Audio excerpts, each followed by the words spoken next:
जीवन मुक्त होने की, परमात्मा प्राप्ति की, निरंतर और सतत परमात्मा के स्मरण में लीन रहने की परम पूज्य स्वामी जी एक युक्ति प्रदान करते हैं। जागृत में सुसुप्ति। आइए इस रहस्य को जानने का प्रयास करते हैं। जय श्री हरि। पूज्य गुरुदेव के चरणों में प्रणाम। सभी नामनष्ट साधकों को जय जय श्री सीताराम। हम आप अक्सर ये विचार करते हैं कि निरंतर नाम जपने से क्या होगा, नाम की शक्ति हमें क्या प्रदान करने वाली है।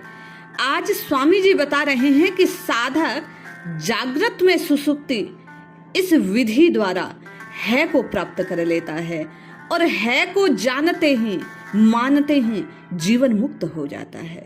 एक बहुत सुगम बात है, उसे विचार पूर्वक गहरी रीति से समझ ले तो तत्काल तत्व में स्थित हो जाएंगे।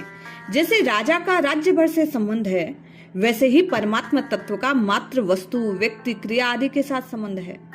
राजा का संबंध तो मान्यता से है, पर परमात्मा का संबंध वास्तविक है। हम परमात्मा के संबंध को भले ही भूल जाएं, पर उसका संबंध कभी नहीं छूटता।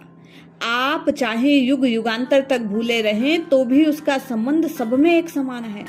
आपकी स्थिति जागृत, स्वप्न, सुसुप्ति किसी भी अवस्था में हो, आप योग्य हो, अयोग्य हो, विद्वान हो, अनपढ़ हो, धनी हो, निर्धन हो, परमात्मा का संबंध हम सब से एक समान रहता है। इसे समझने के लिए युक्ति बतलाते हुए पूज्य स्वामी जी कहते हैं कि आप मानते हैं कि बालकपने में अभी मैं हूँ, आगे वृद्धावस्था में भी रहूंगा। बालकपन, जवानी और वृद्धावस्था तीनों का भेद होने से था, हूं और रहूंगा, ये तीन भेद हुए। पर अपने होनेपन में क्या फर्क पड़ा? भूत, वर्तमान, भविष्य तीनों में अपना होनापन अर्थात सत्ता एक सी रहती है। तीनों में आप हैं।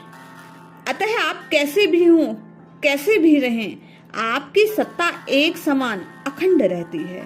आपका कभी अभाव नहीं होता। वह सत्ता ही शरीर, इंद्रिया, मन, बुद्धि आदि को सत्ता स्फुरित करती है। वह शरीर आदि के आश्रित नहीं है। इससे ये सिद्ध हुआ कि आप हरदम है में स्थित हैं। जड़ वस्तु, क्रिया आदि का संबंध न रखकर है से संबंध रखना, यही जागृत में सुसुप्ति है।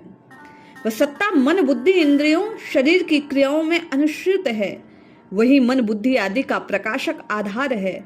उस सर्व प्रकाशक सर्व आधार में स्थित रहना चाहिए। वह सत्ता सदा जो की त्यों रहती है। जागृत, स्वप्न, सुसुप्ति, स्थिरता, चंचलता, योग्यता, अयोग्यता, बालकपन, जवानी या वृद्धावस्था, विपत्ति या संपत्ति, विद्वता या मूर्खता आदि सभी उस सत्ता के प्रकाश में आते हैं। वस्तुतः उसमें आपकी स्थिति स्वतः सिद्ध है। केवल उसकी ओर लक्ष्य दृष्टि रखनी है। शरीर, इंद्रिया, मन, बुद्धि आदि के साथ संबंध ही मोह है। इस मोह का नाश होने पर स्मृति जागृत हो जाती है। गीता में भी कहा गया, नष्टो मोहा स्मृति लब्धा। स्मृति का अर्थ है जो आप पहले से थे उसकी याद आ गई। आप क्या थे? परम तत्व के अंश, सत्य स्वरूप, और उसकी याद आते ही आप वही हैं। आप पहले से थे लेकिन भूले हुए थे। ये स्मृति कि मैं उसी का हूँ, वो मेरा है, मैं वही हूँ, ये बात कोई नया ज्ञान नहीं, ये स्मृति है। जब आप कुछ हो जाएं, चाहे कोई व्यथा आ जाए, अपनी सत्ता में क्या कोई फर्क पड़ता है कभी? केवल अपनी सत्ता की ओर दृष्टि करनी है, फिर इसी क्षण जीवन मुक्ति है।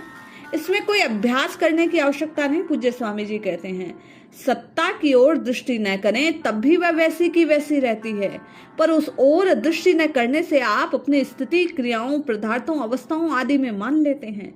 भोजन करते समय आप सोचते हैं मैं खाता हूँ, जल पीते समय मैं पीता हूँ, जाते समय आपको लगता है कि मैं जा रहा हूँ, आदि सब स्थिति में हूँ समान ही रहता है। यदि मैं का हटना हो तो हूँ रहेगा नहीं, अपितु है रहेगा, और है सदा जूं का त्यों है। पूज्य स्वामी जी लिखते हैं, खोया कहे सो बावरा, पाया कहे सो कूर, पाया खोया कुछ नहीं, जूं का त्यों भरपूर।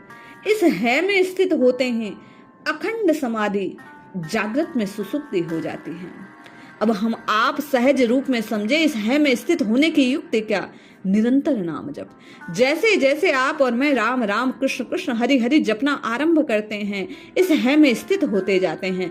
सत्य स्वरूप का भान होने लगता है, हम आप जागृत होने लगते हैं। इसलिए रटिए, जपिए, पुकारिए और इस बात को, इस सत्य को स्वीकार कीजिए कि मैं वही हूं। निरंतर उसी में स्थित रहिए, निश्चित कल्याण होगा। जय श्री हरि।